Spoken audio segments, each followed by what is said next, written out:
In chapter 10, we always start with what they call higher order derivatives. Now, higher order derivatives sounds very scary, but it just means taking the derivative, then taking another derivative, and taking another derivative. So it just means taking the first derivative, the second derivative, and so on and so forth. And I'll walk you right through it. In other words, let's say, for example, y equals x to the third power. Well, y prime is 3 times x squared. You know how to do that. Y double prime, that's the second derivative, is 6x.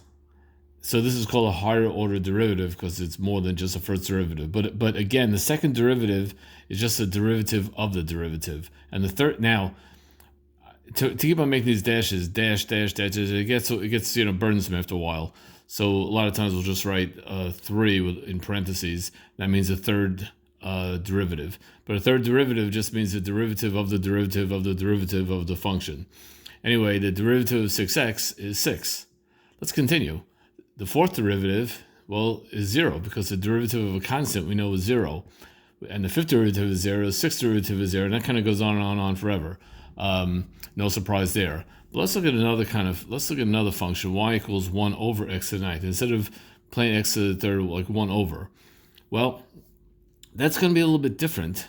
First of all, let's write this a little differently. Let's write, instead of 1 over x to the ninth, let's write x to the negative ninth power, because with calculus it makes it easier, because the derivative, we're just going to follow the power rule, and the derivative is just going to be negative 9 times x to the negative 10, because you know how to do that. Now let's take the next derivative. Y double prime is going to be positive 90 times x to the negative 11th. Why is that? Because it's negative 9 times negative 10 times x to the negative 11th. Why do you get negative 11? Because you always subtract 1 from the exponent. Just like, that's the power rule. Now, y triple prime. Now, sometimes you write triple prime, sometimes you write the 3 with the parenthesis. The same thing. That's going to be negative 990 x to the negative 12th. Why? Because it's negative 9 times negative 10 times negative 11 times x to the negative 12th. And finally, the fourth derivative of y, that's going to be 11,800 times x to the negative 13. Because the negative 13 is always that's just because we keep on dropping the exponent by 1, but we're subtracting 1 from a negative number, so it becomes a bigger negative number. And we get here negative 9 times negative 10 times negative 11 times negative 12, which if you multiply that out, you get 11,800. Notice that these derivatives, they keep on going from positive to negative to positive to negative to positive, because you keep on multiplying by a new negative number, and every time you multiply by a new negative number, that switches the positivity or negativity. Anyway, if I was going to look at the nth derivative of this y equals x to the negative 9, it would look something like this. Negative 9 times negative 10 times negative 9 minus n plus 1, and you could check that out. Try that for the fifth derivative or whatever. And this is x to the negative 9 minus 8. And all this just came from looking at the pattern that was emerging from previously. Like I say, plug in n equals 5 to this formula and see if it works, and see if it bears out the way we would have done it had you done it the old-fashioned way. Now, if you have y equals the square root of 1 plus 5x. Now, again, in calculus, it's always easier to write these things as exponents. So instead of writing the square root of x, I'm going to write I'm going to write 1/2 power. So it's, oops, I forgot my x. 1 plus 5x to the 1/2 power.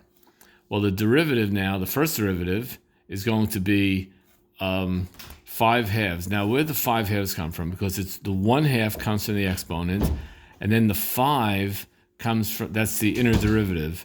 So that's why it's 5 halves. They're coming from two different places. The half is coming from the exponent, and the 5 is coming from the inner 5. That's the chain rule. And of course, the 1/2 minus 1 is negative 1/2.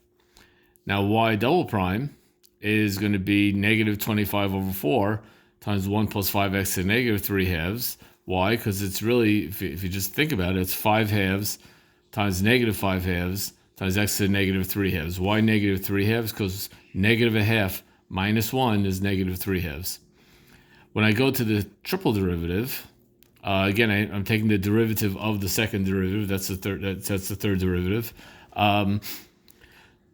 It is 375 over 8 times 1 plus 5x to the negative 5 halves. Why is that? Because it's 5 halves times negative 5 halves times negative 3 halves times 5.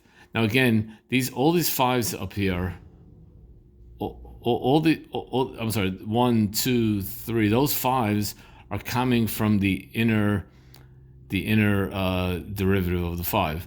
The halves are coming from, except of course the first one, the halves are coming from the half over there, and the 3 comes from that 3, and so on and so forth. Let's look at it as we do more and more, as we take more and more derivatives, the pattern emerges more clearly.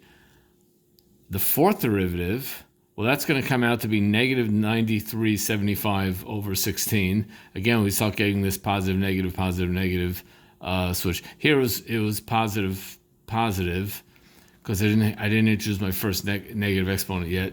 But after this point, it switches positive, negative. 9,375 over 16 times 1 plus 5x to negative 7 halves. And why is that? Because it's 5 halves times negative 5 halves times negative 3 over 2 times 5 times negative 5 over 2 times 5. These 5, that 5, and that 5, and this 5 and that 5, they're all coming from the inner 5, the chain rule 5. And the negative 7 halves comes from taking negative 5 halves minus 1. I get negative 7 halves. Another way of, now if you look at the nth derivative, it becomes 5 halves times negative 5 halves and continues negative 3 times 5 over 2, negative 5 times 5 over 2, till you get to negative 2n minus 3 over 2 times 5. And if you try this, you'll see it works. And x to the negative 2n minus 1 over 2, which another way I could write that, I could notice there's a 5 in every parenthesis, so I could factor out all the 5s. There are n of them. There's a 2 in every parenthesis. On the denominator, I can factor out those 2s. And I am left, fix a little typo there. 1 times negative 1 times ... all the way times negative 2n minus 3 over 1. All these little 2's turned into 1's because I pulled out all the 2's to the front. So it's 5 to the n over 2 to the n. And now I'm left with 1, negative 1, ... negative 2n minus 3. The 5 and the 2 got pulled out to over here, times x to the negative 2n minus 1 over 2. These are just different ways of writing the same thing. These would all be the nth derivative, ways of expressing the nth derivative of the function y. And that is how we do that.